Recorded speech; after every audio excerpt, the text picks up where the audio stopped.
بسم اللہ الرحمن الرحیم۔ السلام علیکم ورحمۃ اللہ وبرکاتہ۔ پیارے دوستو، آج کی ویڈیو ایک انتہائی اہم موضوع کے بارے میں ہے۔ یہ موضوع ہے اذان کے وقت بیت الخلاء یا باتھ روم جانے کے حوالے سے۔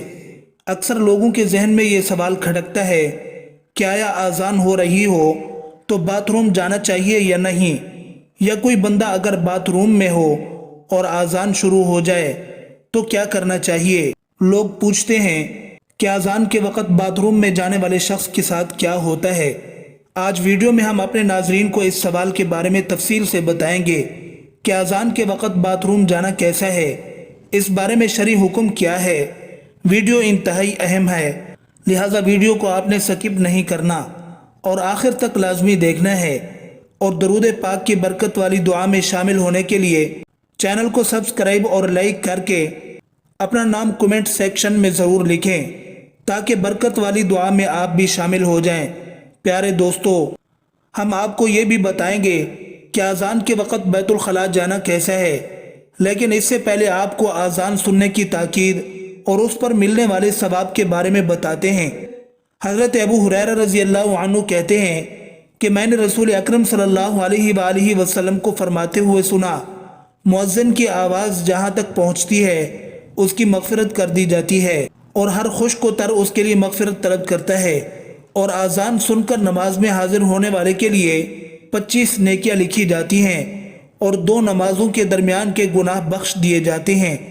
اس روایت میں ذکر ہے کہ ہر خشک و تر چیز گواہی دے گی، گویا اس میں جن و انس، حیوانات، نباتات، جمادات سبھی شامل ہیں۔ اسی طرح سے صحیح بخاری کی روایت میں حضرت ابو ہریرہ رضی اللہ عنہ بیان کرتے ہیں کہ رسول کریم صلی اللہ علیہ وآلہ وسلم نے فرمایا، اگر لوگوں کو اذان اور پہلی صف کے اجر و ثواب کا علم ہو جائے تو وہ اس کو حاصل کرنے کے لیے قرآن اندازی بھی کرنا پڑے تو وہ قرآن اندازی ضرور کریں گے۔ دوستو، اس حدیث میں بھی اذان کے بے پناہ اجر کا ذکر ہے، وہ اس طرح کہ اگر لوگوں کو اذان کا اجر معلوم ہو جائے اور اذان دینے کے لیے اپنا نام قرآن اندازی سے نکالنا پڑے تو بھی ایسا کرنے سے پیچھے نہ ہٹیں۔ اب خود ہی اندازہ لگا لیں کہ اجر کتنا زیادہ ہوگا، جس کے لیے لڑائی تک کی نوبت آ جائے۔ دوستو، اب آتے ہیں اس سوال کی جانب کہ آیا اذان کے وقت بیت الخلاء جانا درست ہے یا نہیں۔ تو اس حوالے سے فقہا کا کہنا ہے کہ اذان کے وقت استنجا وغیرہ کے لیے بیت الخلاء جا سکتے ہیں، بالخصوص جب کہ تقاضا شدید ہو۔ البتہ بہتر یہ ہے کہ اذان کے وقت نہ جائیں اور خاموش ہو کر اذان سنیں اور اس کا جواب دیں، کیونکہ اذان در حقیقت ندائے الہی ہے، اور اس کا ادب و احترام یہ ہے کہ آدمی جس کام میں مشغول ہے یا جس کام کو کرنا چاہتا ہے اس کو موقوف کر دے اور اذان سن کر جواب دے۔ اسی طرح یہ بھی کہا جاتا ہے کہ مغرب کی اذان کے بعد جماعت کھڑی ہونے میں وقفہ چونکہ بہت کم رہتا ہے، اس لیے مغرب سے پہلے ہی استنجا وغیرہ سے فارغ ہو جانا چاہیے تاکہ جماعت فوت نہ ہو۔ لیکن اگر کسی کو عین اسی وقت استنجا وغیرہ کی شدید ضرورت محسوس ہو تو وہ جا سکتا ہے۔ دوستو، معلوم ہوا کہ اشد ضرورت ہو تو اذان کے وقت بیت الخلاء جانے میں حرج نہیں، لیکن بہتر یہی ہے کہ اذان کے احترام کی وجہ سے اذان کے وقت بیت الخلاء جانے کو مؤخر کیا جائے، کیونکہ جب انسان بیت الخلاء جاتا ہے تو بیت الخلاء کے اندر بات کرنے کی اجازت تک نہیں ہے، تو جب انسان اذان کے وقت بیت الخلاء چلا جائے گا تو پھر اس کا سب سے بڑا جو نقصان ہوگا وہ یہ ہوگا کہ وہ نہ تو اذان کے الفاظ کا جواب دے سکے گا اور نہ ہی اذان کے بعد کی دعا پڑھ سکتا ہے، لہٰذا وہ مذکورہ احادیث میں بیان کیے گئے ثواب سے محروم ہو جائے گا۔ دوستو، یہ تھا آج کے سوال کا جواب۔ اب آپ کو اذان کے چند مزید فضائل بتاتے ہیں جو کہ احادیث نبوی صلی اللہ علیہ وآلہ وسلم میں بیان ہوئے ہیں۔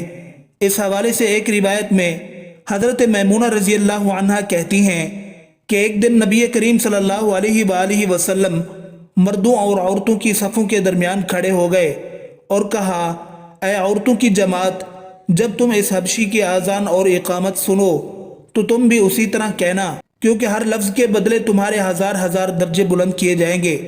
تو حضرت عمر رضی اللہ عنہ نے کہا، یہ تو عورتوں کے لیے ہے، مردوں کے لیے کیا اجر ہے؟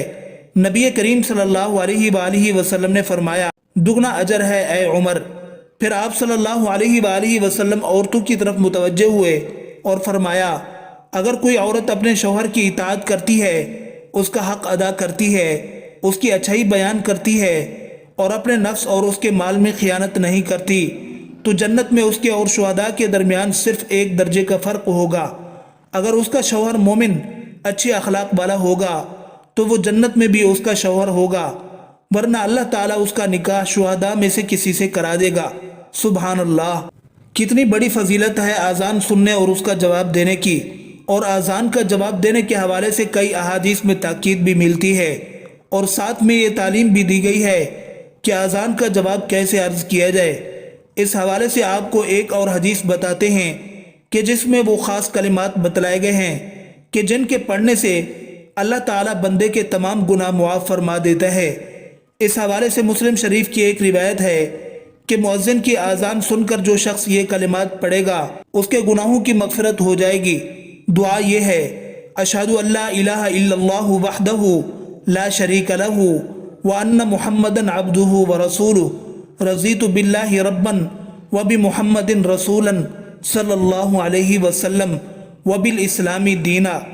دوستو، کتنے آسان کلمات ہیں کہ جن کو یاد کرنے اور اذان کے وقت پڑھنے میں کوئی خاص محنت اور دقت کی ضرورت نہیں، لیکن اس عمل کی وجہ سے اللہ تعالیٰ کی طرف سے گناہوں کی معافی کا وعدہ ہے۔ لیکن افسوس کہ ہم اللہ کی اس عطا سے محروم رہ جاتے ہیں، کیونکہ ہم میں سے اکثر لوگ اذان خاموشی سے نہیں سنتے۔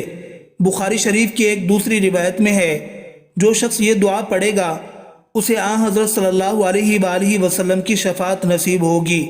وہ دعا یہ ہے اللہم رب هذه الدعوة التامة والصلاة القائمة آت محمدا الوسیلة والفضیلة وابعثه مقاما محمودا الذي وعدته انك لا تخلف الميعاد۔ کتنی بڑی فضیلت ہے اس دعا کی۔ مسلمان کو پیارے آقا صلی اللہ علیہ وآلہ وسلم کی شفاعت نصیب ہو جائے، اس سے بڑھ کر اس کو اور کیا چاہیے؟ اس لیے ضروری ہے کہ اذان کو خاموشی سے سنا جائے اور بتائی گئی دونوں دعاؤں کا اہتمام بھی کیا جائے۔ دوستو، ان روایات سے اذان کہنے کی فضیلت کا اندازہ ہوا کہ اذان کہنے کی کتنی بڑی فضیلت ہے۔ اسی طرح سے اذان کا جواب دینے کے بھی بہت سے فضائل احادیث میں بیان ہوئے ہیں، اور اذان کو خاموشی سے سننے اور جواب دینے کی تاکید فرمائی گئی ہے۔ اس لیے ہمیں بھی چاہیے کہ اذان کو خاموشی کے ساتھ سنیں اور اس کے ہر کلمے کا جواب دیں، اور اذان سن کر عورتیں گھروں میں نماز ادا کریں اور مرد حضرات مسجد کی طرف نماز ادا کرنے جائیں گے۔ یہی مسلمانوں کا شعار ہے۔ اگر دیکھا جائے تو آج اذان کو خاموشی سے نہیں سنا جاتا، کیا چھوٹے اور کیا بڑے، ہر کوئی اپنے کاموں میں اور اپنی باتوں میں مصروف رہتے ہیں، اور اذان کی طرف کوئی بھی متوجہ نہیں ہوتا، جو کہ سخت نقصان کی بات ہے۔ اور اس بارے میں سخت وعیدیں بیان ہوئی ہیں جس کے بارے میں ہم آپ کو کسی اور ویڈیو میں بتائیں گے۔ لیکن آپ سے گزارش ہے کہ آج کی ویڈیو کو زیادہ سے زیادہ شیئر کریں تاکہ ہر مسلمان اس سوال کا جواب بھی جان سکے اور اس کے ثواب کے بارے میں بھی جان سکیں۔ دوستو، اگر آپ چاہتے ہیں کہ ہم آپ کے لیے آپ کی مرضی کا کوئی موضوع لے کر آئیں تو آپ اس بارے میں ہمیں کمنٹ سیکشن میں بتا سکتے ہیں۔ پیارے دوستو، ہم یہ امید کرتے ہیں کہ آپ کو ہماری آج کی یہ ویڈیو ضرور پسند آئی ہوگی۔ اگر آپ کو ہماری آج کی یہ ویڈیو پسند آئی ہے تو سب سے پہلے تو اس کو لائک کریں اور اپنی رائے کا اظہار کمنٹ سیکشن میں کریں، اور اس کے ساتھ اللہ اکبر لکھیں۔ شکریہ۔